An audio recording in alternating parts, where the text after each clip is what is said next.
Hi friends, ನಾನು ನಿಮ್ಮ ರಾಜೇಶ್ವರಿ. ಎಲ್ಲರೂ ಹೇಗಿದ್ದೀರಾ? ಎಲ್ಲರೂ ಚೆನ್ನಾಗಿದ್ದೀರಾ ಅಂದ್ಕೊಂಡು ಇವತ್ತಿನ ವ್ಲಾಗ್ನ ಸ್ಟಾರ್ಟ್ ಮಾಡ್ತಿದ್ದೀನಿ. ನೋಡ್ಬೋದು, ನಾವು ಕೆಲವೊಂದು ಸಲ ಈ ಥರ ಪ್ಯಾಕೆಟಲ್ಲಿರುವಂಥ ರವೆ ಆಗಿರ್ಬೋದು, ಹಿಟ್ಟಾಗಿರ್ಬೋದು, ಕಾಳು ಅಥವಾ ಬೇಳೆನ ತಂದುಬಿಡ್ತೀವಿ. ಒಂದೇ ಸತಿಗೆ ಎಲ್ಲನೂ ಯೂಸ್ ಮಾಡಲ್ಲ. ಹಾಗಾಗಿ ಈ ಥರ ಕಟ್ ಮಾಡಿಬಿಟ್ಟು ಅರ್ಧ ಯೂಸ್ ಮಾಡಿಬಿಟ್ಟು ಏನು ಮಾಡ್ತೀವಿ, ಕೆಲವೊಂದು ಸಲ ಇದು ಗಾಳಿ ಹೋಗಬಾರ್ದು ಅಥವಾ ಹುಳ ಆಗಬಾರ್ದು ಅಂತ ನಾವು ಏನು ಅಡ್ಡ ಈ ಥರ ಕಟ್ ಮಾಡಿಬಿಟ್ಟು ನೀಟಾಗಿ ಈ ಥರ ಫೋಲ್ಡ್ ಮಾಡಿ ಇಟ್ಬಿಡ್ತೀವಿ. ಫೋಲ್ಡ್ ಮಾಡೋದಲ್ಲದೆ ಕೆಲವೊಂದು ಸಲ ಈ ಥರ ಕ್ಲಿಪ್ಪು ಅಥವಾ ಏನಾದರೂ ಒಂದು ಹಾಕಿ ಕೈಗೆ ಏನು ಸಿಗುತ್ತೋ ಅದನ್ನು ಹಾಕಿ ಇಟ್ಬಿಡ್ತೀವಿ. ಆದರೂ ಕೂಡ ಕೆಲವೊಂದು ಸಲ ಈ ಥರ ಗಾಳಿ ಹೋಗೋ ಚಾನ್ಸಸ್ ತುಂಬ ಇರುತ್ತೆ, ಲೀಕ್ ಆಗ್ತಿರುತ್ತೆ. ಅದರಿಂದ ಹುಳ ಕೂಡ ಆಗೋ ಚಾನ್ಸಸ್ ತುಂಬ ಇರುತ್ತೆ.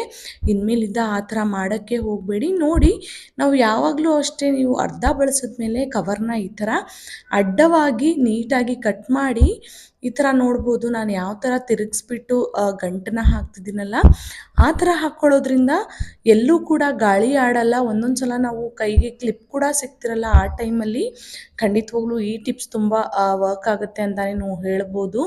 ಗಾಳಿನೂ ಆಡಲ್ಲ, ಲೀಕ್ ಕೂಡ ಆಗಲ್ಲ. ಈ ಟಿಪ್ಸ್ ನಿಮಗೆ ಇಷ್ಟ ಆದರೆ ದಯವಿಟ್ಟು ನನ್ನ ಚಾನಲ್ನ ಸಬ್ಸ್ಕ್ರೈಬ್ ಮಾಡೋದನ್ನು ಮಾತ್ರ ಮರಿಬೇಡಿ. ನಿಮ್ಮ ಒಂದೊಂದು ಸಬ್ಸ್ಕ್ರಿಪ್ಷನ್ ಕೂಡ ನನಗೆ ತುಂಬ ಇಂಪಾರ್ಟೆಂಟ್ ಆಗಿರುತ್ತೆ. ನೆಕ್ಸ್ಟ್ ನೋಡ್ಬೋದು, ನಾವು ಏನು ಮಾಡ್ತಿರ್ತೀವಿ, ಈ ಥರ ಒಂದು ಕಂಟೈನರ್ ಅಥವಾ ಡಬ್ಬಗಳನ್ನು ಏನು ಮಾಡ್ತೀವಿ, ಅದ್ರದ್ದು ಕ್ಯಾಪ್ ಇರಲ್ಲ ಅಥವಾ ಲೂಸ್ ಆಗಿರುತ್ತೆ. ನಾನಿವಾಗ ಹೊಸ ಕಂಟೈನರ್ನ ತೋರಿಸ್ತಿದ್ದೀನಿ. ನಿಮ್ಮ ಮನೇಲಿ ಯಾವುದಾದ್ರೂ ಉಪ್ಪಿನಕಾಯಿ ಕಂಟೈನರ್ ಹಳೇದಾಗಿರ್ಬೋದು, ಯೂಸಿಗಿಲ್ಲ ಅಂತ ಅದರದ್ದು ಕ್ಯಾಪ್ ಇಲ್ಲ ಮತ್ತೇನು ಹಾಕಕ್ಕೆ ಬರಲ್ಲ ಅಂದ್ಕೊಂಡು ಹಾಗೆ ಬಿಸಾಕ್ಬಿಡ್ತೀವಿ. ನೋಡ್ಬೋದು, ಇನ್ಮೇಲಿಂದ ಬಿಸಾಕೋಕ್ಕೆ ಹೋಗಬೇಡಿ. ಈ ಥರ ನಮ್ಮ ಮನೆಯಲ್ಲಿ ಚಿಕ್ಕ ಚಿಕ್ಕ ಸ್ಪೂನು, ಟೇಬಲ್ ಸ್ಪೂನ್ ಆಗಿರ್ಬೋದು, ಟಿಫನ್ ತಿನ್ನೋ ಸ್ಪೂನ್ಗಳಿರುತ್ತೆ. ಅದರದ್ದು ಹೋಲ್ ಇರಲ್ಲ, ಸ್ಟ್ಯಾಂಡಿಗೂ ಹಾಕೋಕ್ಕಾಗಲ್ಲ, ಅಲ್ಲಿ ಇಲ್ಲಿ ಎಲ್ಲಾದರೂ ಬಿಸಾಡ್ತಿರ್ತೀವಿ. ಅದ್ರ ಬದಲಾಗಿ ಈ ಥರ ನೋಡಿ, ಒಂದು ಡಬ್ಬದೊಳಗಡೆ ವೇಸ್ಟ್ ಆಗುವಂಥ ಒಂದು ಕಂಟೈನರ್ ಒಳಗಡೆ ನಾವು ಹಿಂಗೆ ಇಟ್ಟು ಈವನ್ ಡೈನಿಂಗ್ ಟೇಬಲ್ ಮೇಲೂ ಹಾಕಿ ಇಟ್ಕೊಳ್ಳೋದ್ರಿಂದನೂ ಕೂಡ ತುಂಬ ಅಂದರೆ ತುಂಬ ಚೆನ್ನಾಗಾಗುತ್ತೆ, ವೇಸ್ಟ್ ಕೂಡ ಆಗಲ್ಲ. ಈ ಟಿಪ್ಸ್ ನಿಮಗೆ ಹೇಗೆ ಅನ್ನಿಸ್ತು? ಇದು ನನಗಿಂತ ಮುಂಚೆ ನಿಮಗೆ ಗೊತ್ತಿತ್ತಾ ಅನ್ನೋದನ್ನು ಕಮೆಂಟ್ ಮಾಡೋದನ್ನು ಮಾತ್ರ ಮರಿಬೇಡಿ. ನೋಡಿ, ನಾವು ಅಂಗಡಿಯಿಂದ ದಾಳಿಂಬೆನ ತರ್ತೀವಿ ಅಥವಾ ದಾಳಿಂಬೆನ ಡಾಕ್ಟ್ರು ತಿನ್ನಬೇಕು ಅಂತ ಹೇಳಿರ್ತಾರೆ, ಅಥವಾ ನಮಗೆ ಇಷ್ಟ ಇರುತ್ತೆ, ಬಟ್ ಏನು ಮಾಡ್ತಿರ್ತೀವಿ, ಅದ್ರ ಸಿಪ್ಪೆ ಸುಲಿಯೋದು ತುಂಬ ಕಷ್ಟ ಆಗಿರುತ್ತೆ ಅಂದ್ಕೊಂಡು ನಾವು ಅದನ್ನು ತರೋದನ್ನೇ ಮರೆತುಬಿಡ್ತೀವಿ.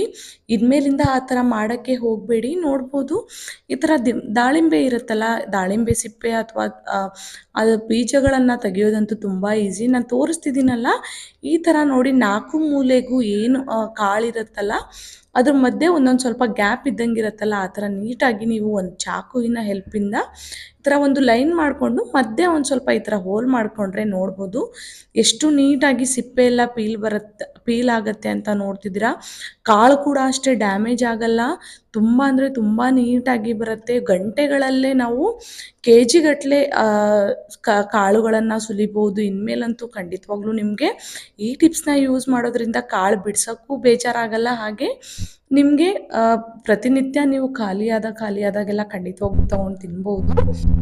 ಹಾಗೆ ನಾವು ಸಿಪ್ಪೆ ಸುಲಿಬೇಕಿದ್ರೆ ಅದ್ರ ಕೆಳಗಡೆ ಒಂದು ಏನು ನ್ಯೂಸ್ ಪೇಪರ್ನ ಇಟ್ಕೊಂಡು ಸುಲಿಯೋದ್ರಿಂದ ಗಲೀಜು ಕೂಡ ಆಗಲ್ಲ. ಹಾಗೆ ಸಿಪ್ಪೆಗಳನ್ನು ನಾವು ನೀಟಾಗಿ ಈ ಥರ ಆ ನ್ಯೂಸ್ ಪೇಪರ್ ಮೇಲೆ ಇಟ್ಕೊಂಡು ಮತ್ತೆ ಅದನ್ನು ನೀಟಾಗಿ ಬಿಸಾಕ್ಬೋದು. ನೋಡಿ, ಎಷ್ಟು ಬೇಗ ಸುಲಿಯೋಕ್ಕೆ ಆಗ್ತಿದೆ ಅಂತ ನೀವೇ ನೋಡ್ತಿದ್ದೀರಾ.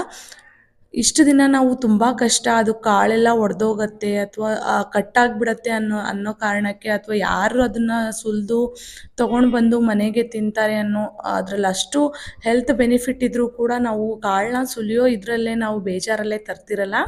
ಖಂಡಿತವಾಗ್ಲೂ ಇನ್ಮೇಲೆ ಹೀಗೆ ಮಾಡಬೇಡಿ.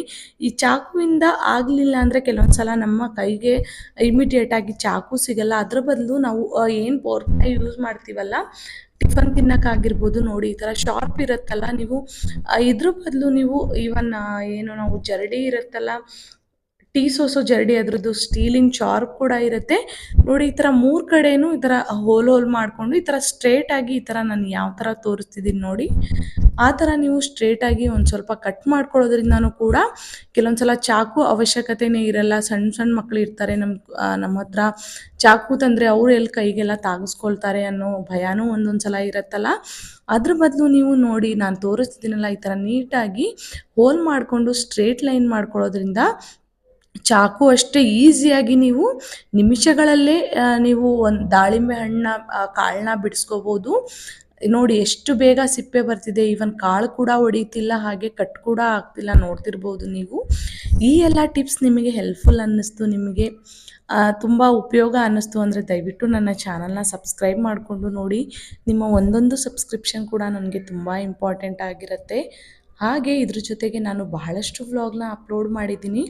ಒಂದ್ಸಲ ಟೈಮ್ ಇದ್ದರೆ ಚೆಕ್ ಮಾಡಿ ನೋಡಿ, ಖಂಡಿತವಾಗ್ಲೂ ಇಷ್ಟ ಆಗುತ್ತೆ. ಇಷ್ಟ ಆದರೆ ದಯವಿಟ್ಟು ನನ್ನ ಚಾನಲ್ನ ಸಬ್ಸ್ಕ್ರೈಬ್ ಮಾಡೋದನ್ನು ಮಾತ್ರ ಮರಿಬೇಡಿ. ನಿಮ್ಮ ಸಪೋರ್ಟ್ ಯಾವಾಗಲೂ ಹೀಗೆ ಇರಲಿ. ನೋಡ್ಬೋದು ಎಷ್ಟು ನೀಟಾಗಿ ಎಲ್ಲ ಕಾಳುಗಳು ಏನು ಚಾಕುವಿಂದ ಆವಾಗಲೇ ಬಿಡಿಸಿದ್ವಲ್ಲ ಅದಕ್ಕಿಂತನೂ ನೀಟಾಗಿ ಬರ್ತಿದೆ ಅಂತಲೇ ಹೇಳ್ಬೋದು. ಖಂಡಿತವಾಗ್ಲೂ ಒಂದ್ಸಲ ಟ್ರೈ ಮಾಡಿ ನೋಡಿ ಮನೆಯಲ್ಲಿ, ಖಂಡಿತವಾಗ್ಲೂ ಬೇಜಾರಾಗಲ್ಲ. ಪದೇ ಪದೇ ದಾಳಿಂಬೆ ಹಣ್ಣನ್ನು ಖಂಡಿತವಾಗ್ಲೂ ಮನೆಯಲ್ಲಿ ತಂದೇ ತರ್ತೀರಾ ನೀವು. ಈ ವ್ಲಾಗ್ ನಿಮಗೆ ಇಷ್ಟ ಆದರೆ ದಯವಿಟ್ಟು ಲೈಕ್ ಮಾಡಿ, ಶೇರ್ ಮಾಡಿ, ಹಾಗೆ ಸಬ್ಸ್ಕ್ರೈಬ್ ಮಾಡೋದನ್ನು ಮಾತ್ರ ಮರಿಬೇಡಿ. ಈ ವ್ಲಾಗ್ನ ಇಲ್ಲಿ ತನಕ ನೋಡಿದ್ದಕ್ಕೆ ಥ್ಯಾಂಕ್ ಯು ಫಾರ್ ವಾಚಿಂಗ್.